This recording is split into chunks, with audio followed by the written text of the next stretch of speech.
Welcome to HardScript. Help me reach 5,000 subscribers. Support the video with a like and leave your thoughts in the comments. I came home to a locked bedroom door and a silence that felt staged. Her phone was on the kitchen counter, screen up, still glowing with a LinkedIn message preview from someone named Evan Pierce, senior partner, Harlan Development Group. The kind of name that sounded expensive. The message read, "Dinner was productive. Let's keep our conversations between us, as always." My name's Daniel Reed, 38, electrical engineer, the kind of guy who builds power grids and trusts systems to behave as designed. Until that night, I thought my marriage was one of those systems, stable, predictable, self-correcting. Turns out, it had been running on backup power for months, and I just missed the warning lights. Madison, my wife, worked as a financial consultant. She lived in tailored blazers, almond milk lattes from Starbucks, and the soft buzz of her phone lighting up every few minutes. Our life had rhythms. She'd scroll LinkedIn before bed. I'd double-check voltage diagrams before sleep. Sundays meant Costco runs, followed by spreadsheets at the kitchen island. Reliable, until the reliability cracked. That evening, she came out of the bedroom dressed for someone else's attention, heels too high for dinner at home, perfume too sharp for the space we shared. I asked if we had plans. She smiled without warmth. Client dinner. Harlan Group. It was the way she said client, like it was currency. I nodded, said nothing. Engineers don't rush to fix what's still technically functioning. But as I watched her leave, something inside me recalibrated. The next morning, she was already at the counter, typing on her laptop, coffee from Starbucks half finished beside her. She looked up, tired, but not from work. "You want intimacy?" she said quietly. "Earn it." I didn't respond. Just watched the cursor blink on her screen like a heartbeat that wasn't mine anymore. That night, she didn't come home. The next day, she texted something about meetings running late. But when her expense report hit my shared inbox, I saw it. Harlan Development Group. Dinner at the Belmont, $274. 2 glasses of wine, 1 dessert, 1 lie. By the weekend, I wasn't angry. I was awake. I started small, checking joint accounts, tracing patterns, copying documents. Quiet steps. Precise. By Monday, I knew 2 things. Madison was selling access, not affection. And I was done being part of her portfolio. The thing about engineers, we don't argue with broken circuits. We trace the current, find the short, and isolate it. Madison thought she could manage me like one of her clients. Predictable, compliant, easy to balance on a spreadsheet. She forgot I work with systems that can black out entire cities when pushed too far. I started observing instead of reacting. Every morning she left earlier, dressed sharper, her smiles polished for someone else. Her laptop stayed open longer at night, LinkedIn messages coming in like clockwork. Evan Pierce. Always Evan. I didn't need to guess. The evidence was in the precision of her lies. At work, I ran simulations during my lunch breaks, but my mind was elsewhere, plotting, not emoting. By Thursday, I had remote access to all our shared accounts. The joint checking, her business credit card, even the cloud folder she used for client invoices. She'd labeled one file, Q3 Harlan. Inside, receipts, hotel confirmations, a dinner in Seattle I never knew she took. The date matched the night she told me she was hosting a financial seminar. No confrontation, no shouting match. That's not my method. I opened a new spreadsheet, labeled it Phase 1, and began listing every shared dependency between us. Mortgage, insurance, subscriptions, devices, passwords. A marriage, when dissected, looks a lot like a network. Friday night, she came home late again. I was still awake, though she didn't expect it. Her scent hit before her words did. Expensive, not ours. She looked at me briefly, then at her phone. "It's late," she murmured. I nodded, pretending to study my laptop. In reality, I was monitoring the last sync of her data. Every keystroke, backed up. Every expense, logged. She poured herself a glass of wine, the sound of it too loud in the quiet kitchen. "You're so distant lately," she said. "If you want me to care, you'll have to make me want to." That was her way of setting terms. Transactional, measured, like interest rates. She didn't realize she'd already lost leverage. Because while she was calculating her worth and influence in dinners, I was already building the quietest exit she'd never see coming. That night, I wrote 3 words in my notebook before turning off the lights. Freeze. Transfer. Disappear. Saturday morning came like any other. She left early, Starbucks cup in hand, saying she had brunch with a client's assistant. The lie was sloppy. Her calendar invite said Pierce Strategy Review. I didn't follow her. I didn't need to. Engineers don't chase smoke. We look for heat. I spent the day in my garage, running diagnostics on my truck, the old Chevy Silverado she always called the loud one. The hum of the engine covered the sound of my phone syncing her emails. Quiet work, efficient. By noon, I had copies of her correspondence, meeting schedules, and one particular thread that confirmed what I already knew. Evan wasn't a one-time client. He was an account she'd been cultivating for months, selling advice and herself in the same transaction. It wasn't about passion. It was about access. He sat on 3 corporate boards, and she wanted in. Influence was her currency. Intimacy was just how she negotiated. That night, she came home late again. She placed her purse on the counter and started scrolling Amazon, pretending I wasn't there. Her cart was full. Clothes, scented candles, hotel luggage, all charged to our shared card. She said it helped her present better for meetings. I didn't respond. She'd mistaken my silence for passivity. In truth, I was mapping out the grid of our digital life. Shared accounts, recurring payments, cloud storage, utilities, all connected like a circuit diagram. By midnight, I'd built an entire schematic of our marriage on my laptop. Every dependency traced, every wire labeled. If I pulled one switch, the whole system would go dark. Before bed, she asked if I'd transfer funds for her business retreat next weekend. I told her I'd handle it in the morning. She kissed my cheek absently, already texting someone else as she walked away. When she fell asleep, I opened my notebook and added a new step beneath the first 3, clean disconnect. The phrase felt clinical, precise. Because this wasn't revenge anymore.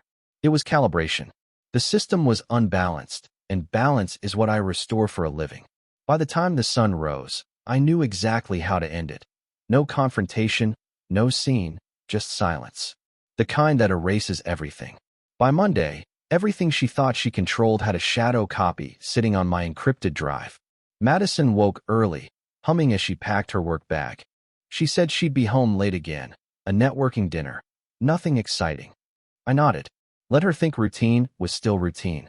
Engineers know the value of predictable patterns. They make dismantling them easier. After she left, I brewed coffee and opened my laptop. Phase 2. The system audit. Our joint savings, once a shared foundation, now looked like a liability. Transfers to her, consulting expenses, new credit lines, travel reimbursements from clients I'd never heard of. Small movements, but consistent. It wasn't theft, it was erosion. She was bleeding the account slowly, ensuring I wouldn't notice until it was gone. I did notice, and I didn't warn her. Instead, I began what I called the quiet sever. I opened new banking profiles under my own name, transferred just enough to keep her comfortable for the week. The rest moved discreetly into separate channels, disguised as project retainer deposits. One by one, I deleted auto payments tied to her cards. The Costco membership, our Amazon Prime account, even the subscription for the shared calendar she used to schedule client calls. Each deletion sent a digital echo, a gap she wouldn't see until it mattered. That evening, she texted that she'd be late, again. I responded with one word, understood. She wouldn't read into it. She'd assume compliance. That was the beauty of silence. It disarms people who rely on noise. At work, my supervisor noticed I'd been distant. Everything okay at home? He asked. I said yes. Engineers don't explain emotional failure modes to non-technical audiences. Back home, I made dinner for one. The kitchen felt larger than usual. Her laptop sat on the counter, still open, glowing faintly with a LinkedIn chat window. Evan's last message was visible. You have a sharp mind, Madison. I like that about you. I closed the screen quietly. No anger, just acknowledgement. That night, I backed up the last of her data, wiped traces of my access, and stared at the single line in my notebook that summarized everything. Tomorrow, I go dark. Not as punishment, as correction. Tuesday began like any other, but by midnight it would end with silence. Madison rushed through the morning, perfume thick, phone pressed to her ear. She told someone to email the revised proposal before grabbing her Starbucks cup and keys. I watched from the doorway as she left. Heels clicking, voice sharp, ambition louder than any affection left between us. The house felt mechanical once she was gone. Systems waiting to be powered down. I started with the smallest things. Closed our shared cloud folder, reassigned ownership of the utilities, and switched the mortgage autopay to my private account. Every password she once used, updated. Every connection between us, disconnected. Engineers call it load shedding, cutting non-essential systems to preserve power. Mid-afternoon, she texted, "Can you Venmo me for the Uber?" Meeting ran long. I didn't answer. 30 minutes later, she tried again. Still nothing. She assumed I was busy, not gone. That's how most collapses begin, quietly, invisibly. By 5, I was in the garage. The Silverado idled low, steady, waiting. I packed what mattered, documents, laptop, hard drives, my father's watch. The rest stayed. No notes, no explanations. Only absence. Around 7, her messages shifted tone. "Are you home? Then Daniel? Then why is the joint card declined?" The stream continued until the phone buzzed itself silent. I didn't reply.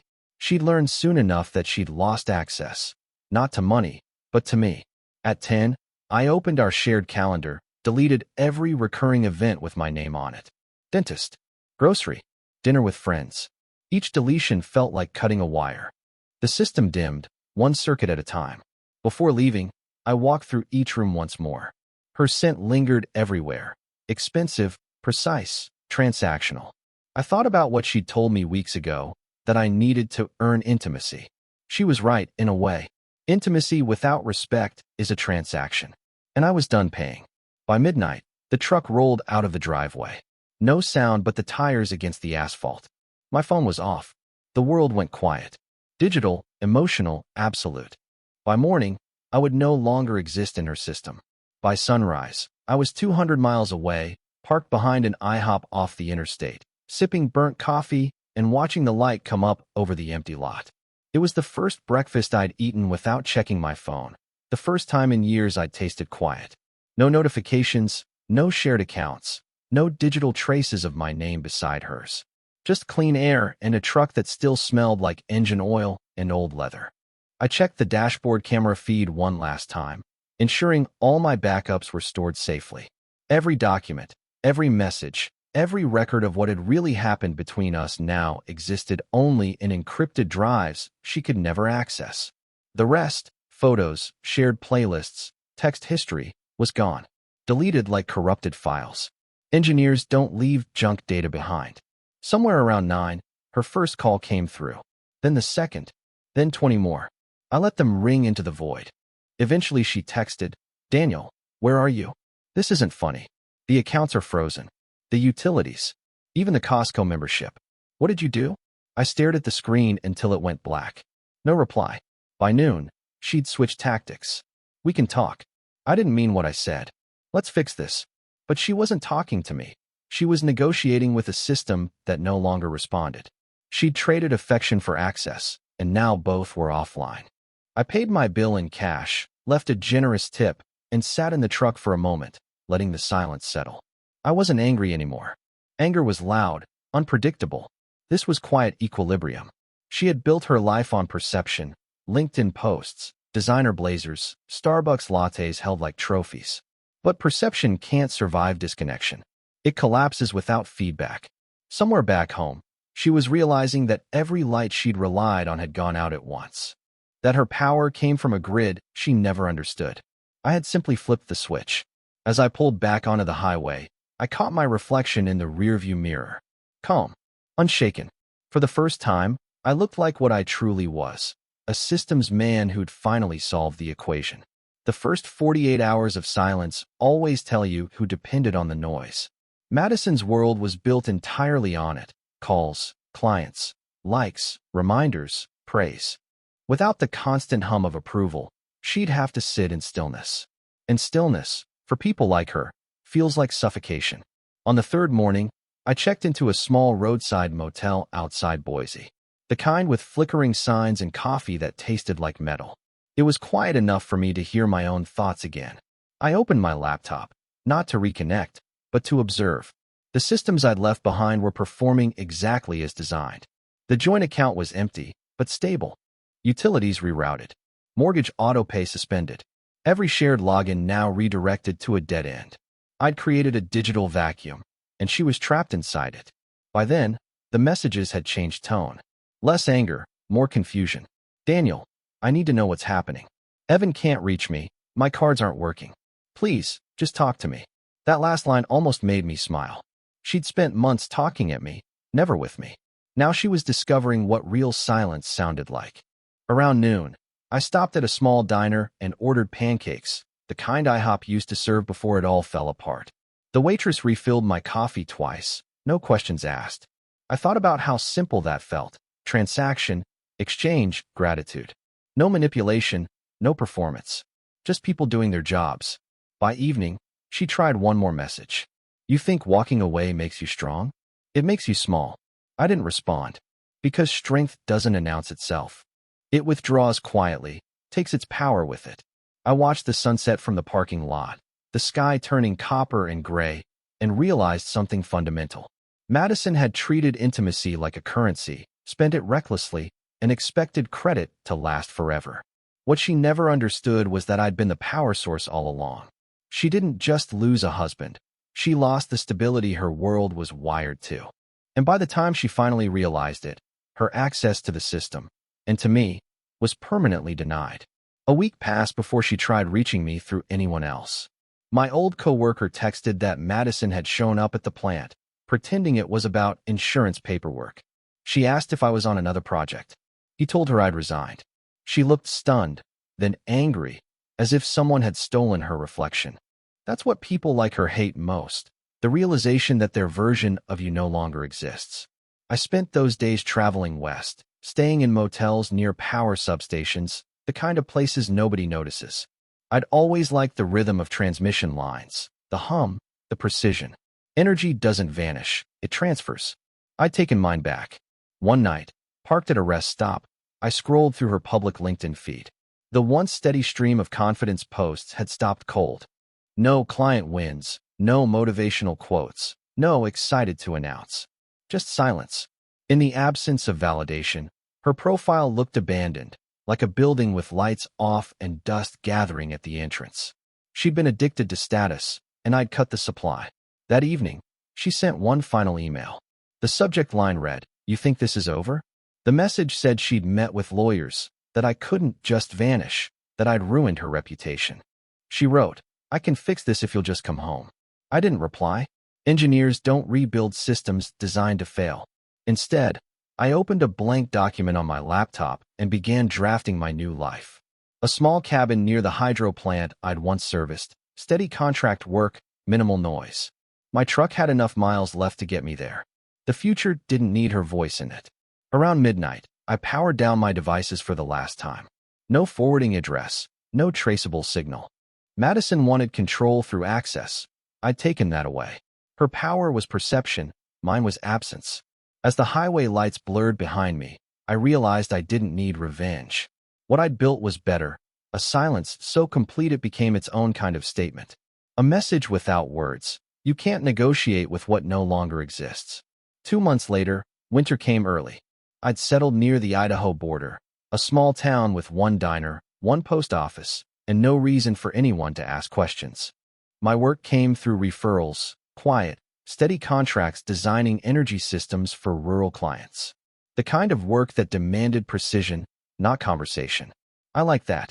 Every morning, I made coffee on a portable burner, sat outside, and watched the mist lift off the hills.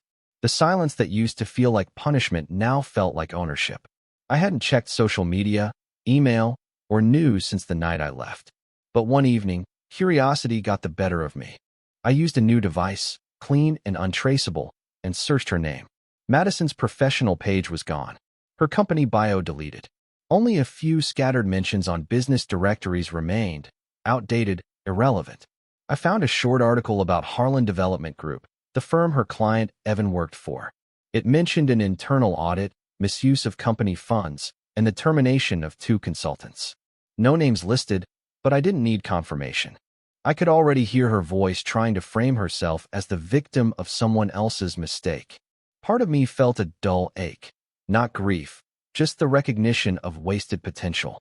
Madison could have had everything she wanted if she hadn't confused power with manipulation. Engineers know control isn't about dominance, it's about stability. She never learned that. One night, I dreamed of the house we once shared.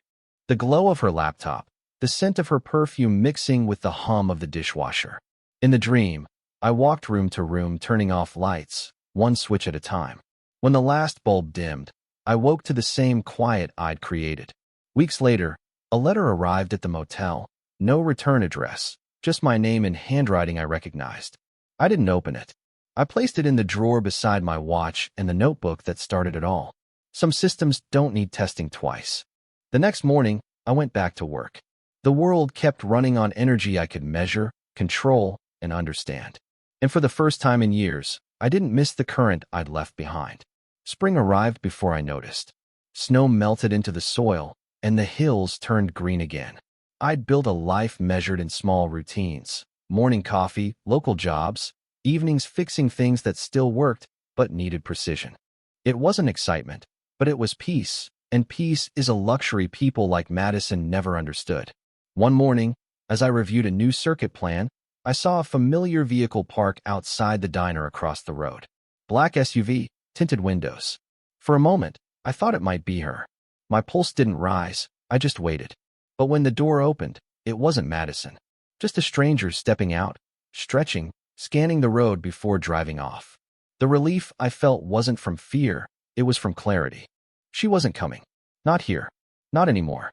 That afternoon, I finally opened the letter she'd sent months ago. It was short. She wrote that she didn't understand how I could disappear so completely, that the silence hurt worse than anger. She said she hoped I'd find peace, even if she never did. There was no apology, no admission, just emptiness shaped into sentences. I folded the letter once and dropped it into the fire pit behind my cabin.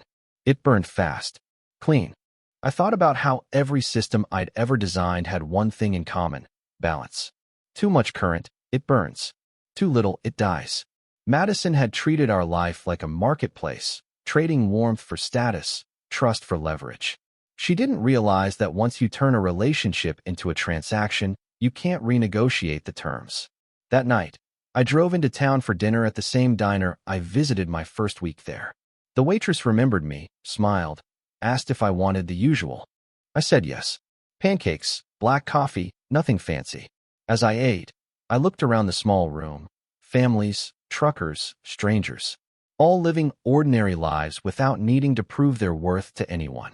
That was intimacy, the kind you earn through presence, not performance. When I left, the air was cool and silent. My truck waited under the streetlight, steady as ever. I started the engine and let it idle for a moment before driving off. I hadn't won by fighting her game. I'd won by unplugging from it entirely.